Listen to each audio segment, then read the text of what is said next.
My name is Ben and I'm part of DVB Productions. Welcome to episode 4 of our production rundown, and in this one we are getting into the vocals. So I've taken you through every part of this song now up until the vocals. I thought it just made sense to go in order of the project. So we've been through the beat, we've been through our bass layers and all the instruments involved, and then finally, well, not finally, but we're getting on to the vocals. And if we've time at the end, I will just show you the effects that we've used here. So our vocals are everything that you can see just there highlighted, all these channels here, for different reasons.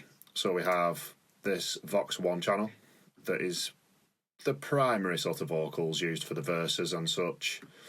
And then I've just got a replica of that channel for the chorus, with slightly different processing going on. Then down here we have some like choppy bits, things used for effects and stuff like that, and then like a pattern that Dom did for the drop, and then a little bit of extra stuff just to make the second drop stand out a little bit more, which I'll get into. So I'll mention that this is not an original song, it's a remix, and these vocals were recorded by somebody else. This is a DIY a cappella, and it was supplied by Gregor, so thanks for sorting that out for Dom. So the way we've treated this vocal is different to the process if it was just a plain recorded vocal that an artist had done for us. So we'd done a track recently with an artist called Lone Wolf called Lost in Memories. If you want to hear that, head on to our SoundCloud, or I believe at this point in time you can find it on Apple Music, Spotify, so it's out there. That song, the vocals were recorded by a guy that we know, and then we had to process them from absolute scratch. Now, this was already very, very much in tune. As you can see, the waveform here, if we just zoom in, it's very, very controlled. So this has been processed nicely by the original artist. This vocal and its processing made it appropriate for the original mix. So when I start touching all the mixing controls and stuff, it's just to adapt it to this mix, because it might have sounded great in the original, but this is a different song. It doesn't sound anything like the original, and of course all the content is different, the frequencies are all different and stuff like that in the individual instruments and channels and stuff. So yeah, it's just been treated just so it adapts to our project. So this first part here, which is, like I've said, kind of the main vocal channel, I'll just play a couple of bars of what that sounds like. Met you for the first time, oh God, I didn't dare feel the pain, but it got me stronger, really stronger, so I can have you by my side. Okie dokie, so I'll take you through in order. So we've got a filter on there, which I believe, if we open the automation, should be somewhere. Storage filter meta pitch cut off, there we go. So yeah, it's just dipping out at this point in time, so let's listen to what that's actually doing so I can explain it.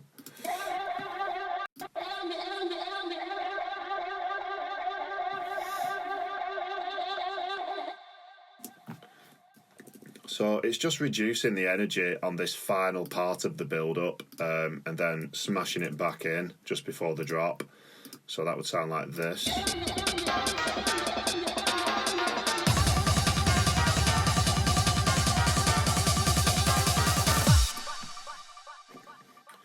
So what it does is it creates room for this chop down here, or this part here. Just dip out ever so much, like 67% the filter is on there, and then just smashes it back. It just creates room for this part here. Just a little mixing touch, and it happens twice. And then apart from that, this filter is not being used. The next thing is a channel EQ. It's just fairly standard for me to dip everything out below 100 with vocals, and then we'll get onto the mix rack. So 2 separate compressors. Sometimes I use these tools, and it's just for little touches, just to make sure that it's super adapted to my project. Like I said, looking at this waveform, it's very well controlled, but again, this wasn't mixed into the original track, and this is a different version, and it's completely different. So I'm using compression here just to bring out a little bit of colour with this one in particular. This is modelled off a very famous FET compressor called the 1176, and this is Slate's version of it. So this is with off, and then I'll turn it on. I met you for the first time. Oh God, I didn't think I'd feel the pain, but it got me stronger.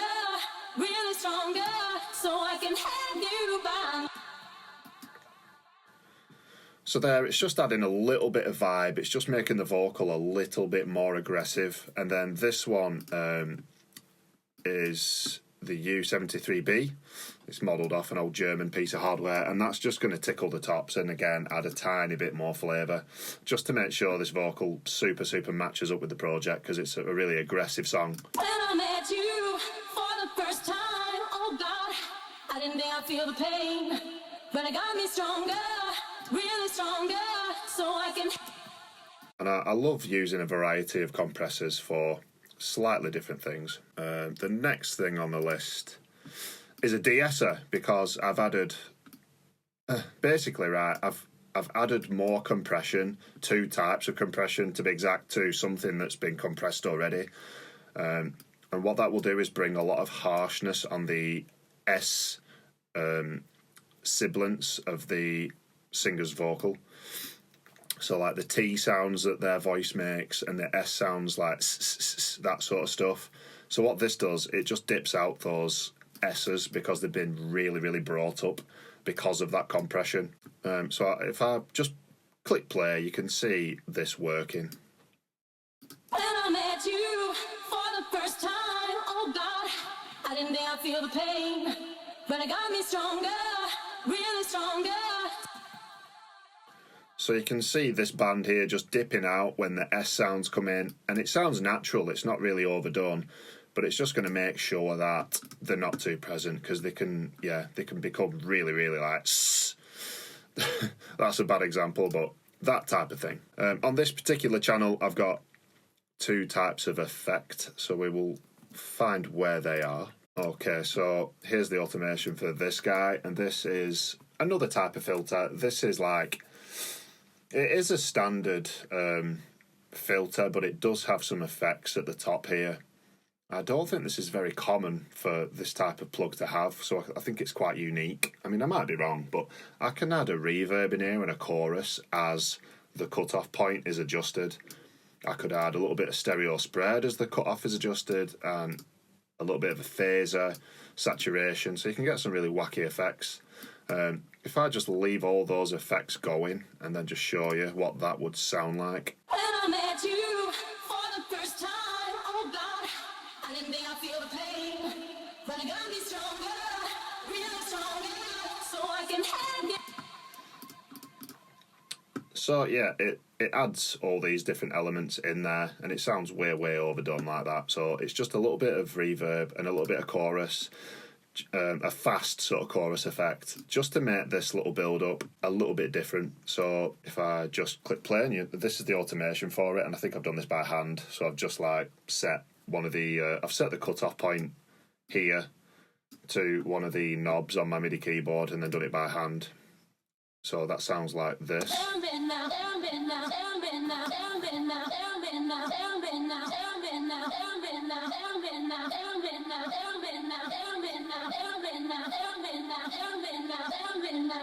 So you can hear it sort of becoming a little bit weird, especially in this sort of area, and then it gets full super weird, and then I just drop that filter straight back to zilch, so it's not being affected.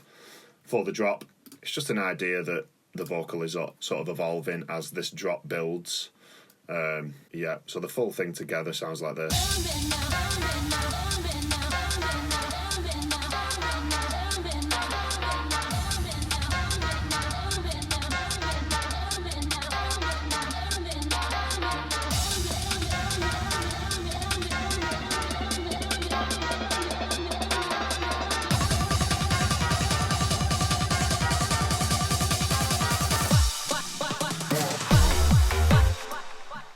So the next part in that build-up is this effects chop bit. It's not really a chop, What I've done here is taken this part of the vocal, this here. If I just turn this off, and then you'll see.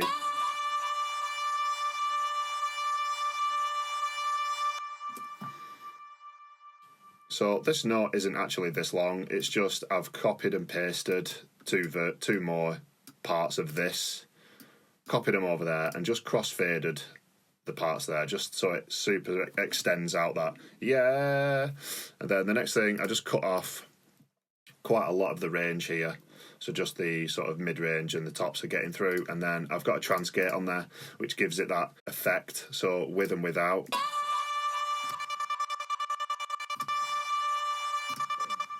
Super. So that is just in the background nicely, that sort of stuttering vocal, which sounds like that.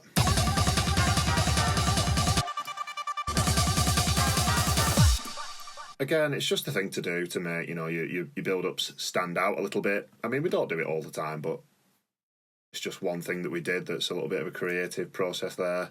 Then we've got these chops in the drop, which were done by Dominic. So this on its own looks like this. What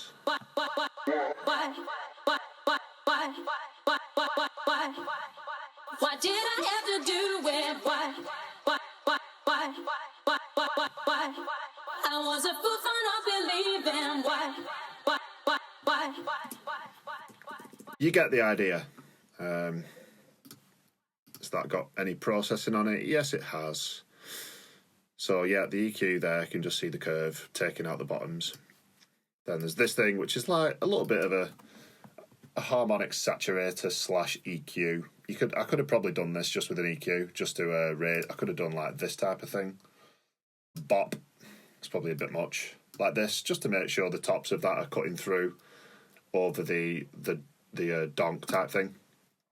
But we didn't. We used this, and I don't know why. So let's move on. There's a compressor on here. This is not sidechained, I don't think.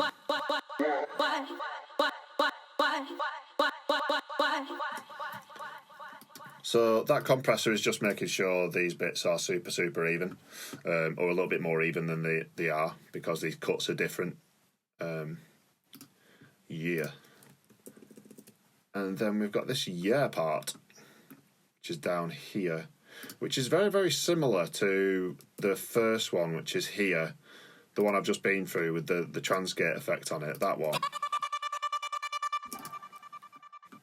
It's the same type of thing, but I think this is a sampler now. Yeah, so I've taken that yeah wave, popped it into a sampler, so it would start here, and then I've looped a point which made sense, so this note just lasts forever.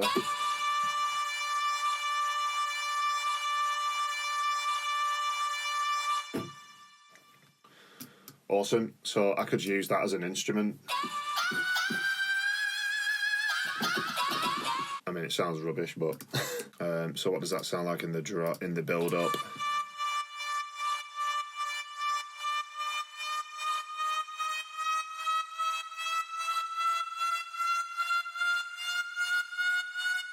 Cool, yeah, so that's why I've done it, I remember now. So it's a different build-up effect. So it's a riser, like an effect, but it's actually part of the song, the vocal, which I super love. How have I done that? So it's meta pitch here. So this is very similar to, like, for example, the Alter Boy version by, is it Sound Toys, I believe? I think a lot of people have that one. And it's just the exact same thing. So I'm raising the semitones and the formant both together just to get that raising sort of effect. And is the automation here? Yes, it is. And it's there. So it starts a little bit in. It starts in the third bar of that build-up, and they both just sort of rise up. Why does it start on the third bar? Just because then you can see it's an effect. So you can actually pick out the yeah in the background, and then a little bit into that, it's like, wow, that's sort of rising up. It's like a little bit of a thing. So all together.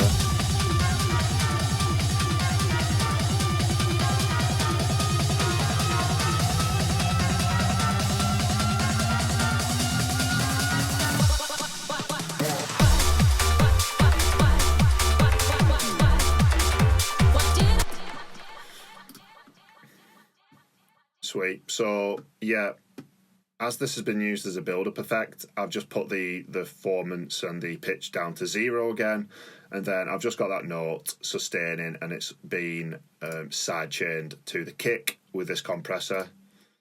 So the side-chain trigger. So it's not actually side-chained to the kick. What I like to do, and I don't know whether this is a popular thing to do or not, but instead of having like things side-chaining to my actual kick channel, I always have a dummy kick.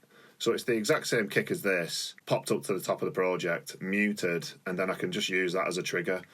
Because if I use the kick channel, all the sidechain and stuff will stop when the kick stops. So like, for example, in the fills here, this part here where there's no kick, if it's sidechained to the kick itself, the sidechain effect will stop when this kick does, because the compressor's being triggered by this kick when it hits. So that's the reason for having a sidechain trigger, just a dummy kick. Yeah, so it's just a long sustaining note. And then on the automation, I can see here that I'm just dipping the volume every time there's a little break in the song. Not a break, but like a fill part. Just so this vocal here, this one here, just can cut through for that little part there a little bit more, and then it goes back to usual. And then these vocals here come in, so I dip out the automation of the volume, so it just comes down a little notch. So Why did I have to do it? Why? I was a fool for not believing. Why?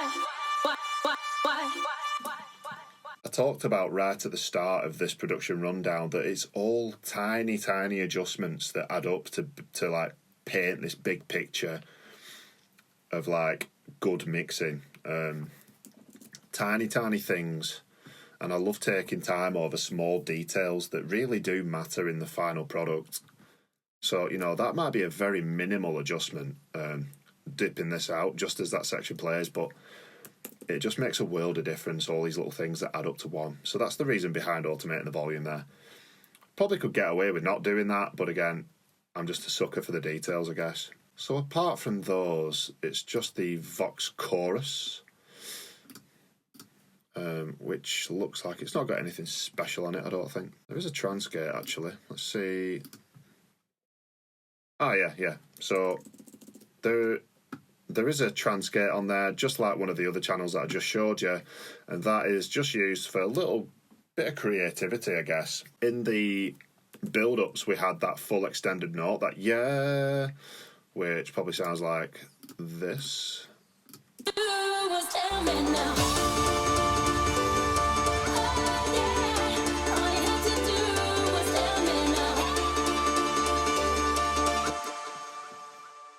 So because we've already used that just as is, I thought, well, in the choruses, I think it was Dom's idea actually, just to have the transgate on there, just as a bit of variety, to be quite honest with you. And it just does this. All you had to do was tell me now.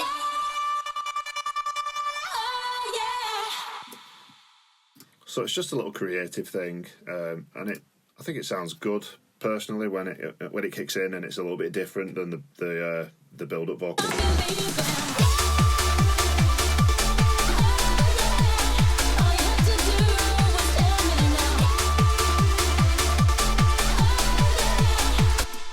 Just a little production trick. So all these channels here, Vox 1, Vox Chorus, Vox Chop Y, Vox Chop Y Drop, and yeah, are all being controlled by this one bus. So here is like the processing altogether that affects all these. So these have their own processing on them, like we've just been through, and then the main Vox channel or vocal channel will have its own processing on it. So let's take a quick look. So I've got an active EQ on here. I think I went through this in the last episode where I used it to mix two synth parts in together. So I think this is because I found some like ugliness or some ugly frequencies in there that I just didn't enjoy, but I didn't fully want to take away from that frequency area. So you can see here I've got the bands. So 1's not being used. 2 and 3 are. If you can see underneath, there is a small dip. So I've just set the points where I want these frequencies to dip out. So if I let this play, you should see these bands moving.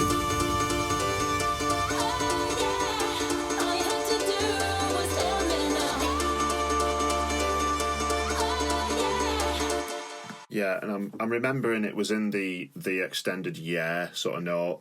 There was just some stuff going on here at like 2k-ish that I just didn't enjoy. It was like ringing out way too much, and then something just below K.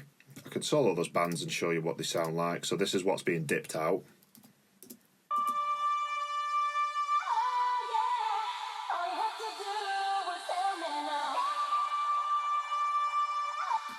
So it was just a little bit too much, so that's the reason for that. And again, yes, I could have just done this with a standard EQ, but then by doing it with a standard EQ, like a small move like this, for example, just dipping at like 2 dB, is that the entire vocal is now missing that range, where I only want the frequencies to be removed when it becomes too much, too harsh. So that's why I chose the active EQ.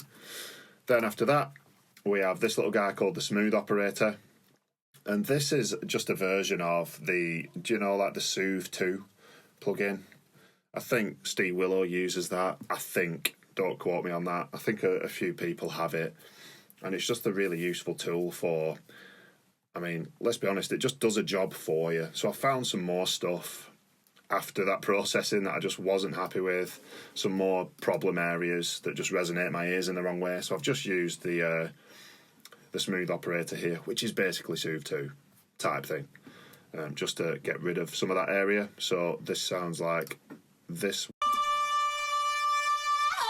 yeah. All you had to do was tell me now. Oh, yeah. All you had to do was tell me now. So it's not doing much. It's not attacking anything in the frequency range apart from 1 to 2K, that sort of area. Just addressing a little bit more harshness that I found. Then there is another EQ here just dipping the very tops off this vocal. I suppose my processing has made it a little bit bright.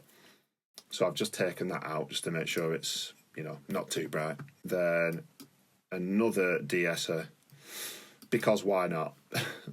I think this one is just catching the stuff that the other de-esser missed. As I go through, I'll just make tiny adjustments and I'll think, is that de-essed enough, or does it need some more, or can I hear every sort of word of this vocal, or do I need to add like another version of a compressor? These are the types of things I go through. So this is only tickling it. It's just catching like the very, very top stuff that the other de-esser missed. And I know this because of the amount control here. It's dipped down to 27%. So it's just being careful. And then last but not least on this main vocal bus is, surprise, surprise, I've found some more problems. Once I get on a tangent about stuff, it's hard to stop.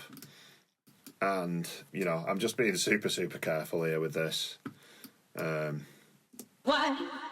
Oh, why? Oh, why? Why did I have to do it? Why? So if you're watching this band down here, you can see that it's hardly moving, but it's just ever so slightly when those areas become too present, it will just dip them down.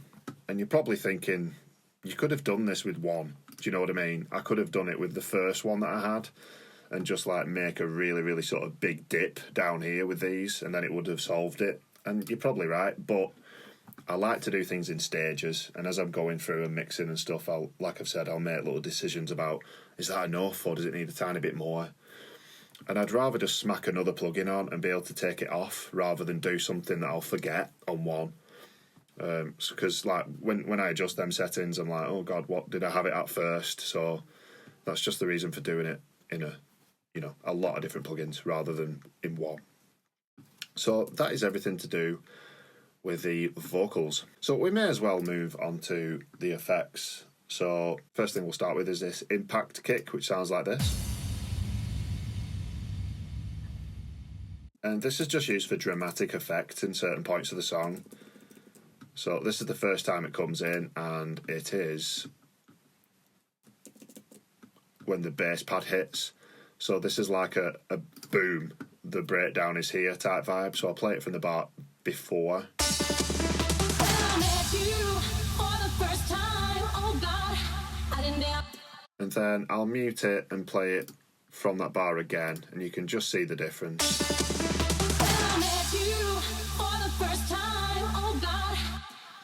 So it's missing that power behind the 3, 2, 1 bang. So back with it in.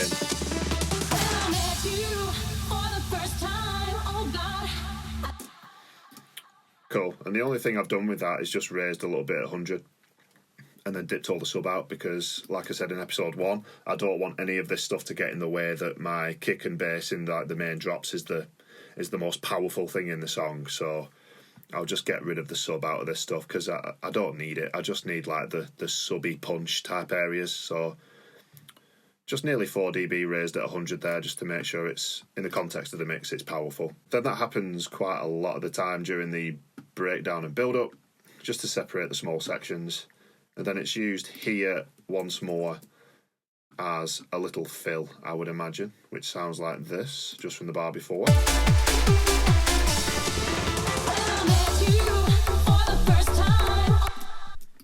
So again, the only thing I've done on that is a fade, if you can see this line down here. So I've just used a fade tool just to cut the tail off it so that it doesn't pop when the clip ends abruptly. Then there is this one, which is the Impact Kick 2, and this is just another layer to the Impact Kick. It's like this first one wasn't enough in this section, so I used another just to reinforce that power. And this one sounds like this. And then both together. And this is the part it's used in. So the idea of dynamics, once more, this is like the main chorusy part of that breakdown. So this introduces like the piano with a big boom sort of thing. Layers. Right, then we've got uplifters and downlifters, which is just basically white noise that's been filtered, which I think everybody uses. So this first uplifter sounds like this. And I think I use that a lot of the time. It's just like the fairly standard one that I tend to use. So this first uplifter here is white noise. Everything on this channel is just the white noise version of it. And then with the white noise, I've got like one that's a little bit more effecty. That's not really a word, but it's got a transgate on it, so it's like triplet, so it goes like digga-dur, digga-dur, digga-dur, digga-dur, and that one sounds like this.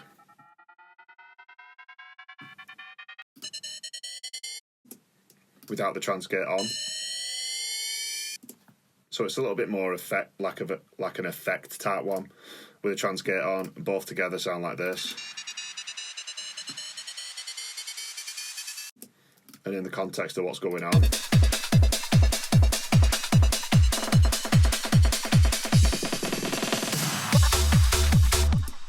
So the downlift, I think, is just white noise.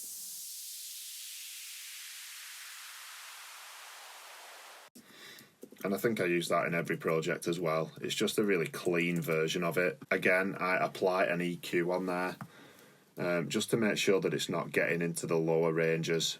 So it's just white noise up until this point here at 400, where it's cut out, well, a little bit past 400 there. So the full effect will happen in this area, and then nothing is happening down here. So I don't want the white noise to affect, again, my kick and bass, which I want to be the most powerful sort of sub-elements in the track. And that's the effects. There's not too much going on there, but it just fills the gap. Okay, so I think I've covered everything in this track now. So that's it, guys. So this is just our way of giving back to the scene, I guess. And we really do appreciate your support through the years. If you've enjoyed this and you would like to see more, perhaps, maybe people would like some tutorials or, you know, maybe another rundown of another song, for example, then let me know in the comments. This is the first time I've done anything like this before. If you've enjoyed this production rundown, all I ask is that you go and follow us on our platforms. So Facebook, search DVB Productions, go follow us on there for all our sort of news and our new songs that come out. We always post about them on there. You can follow us on SoundCloud, which is kind of our like main hub for displaying our music, especially the remixes that we can't really release. We're on Apple Music, Spotify. I hope this has been useful to people, and I hope you've picked up some stuff that maybe, you were hoping to get out of it. And if you'd like to see more content just like this, let us know in the comments and we'll see what we can do. Thank you for watching. Bye bye.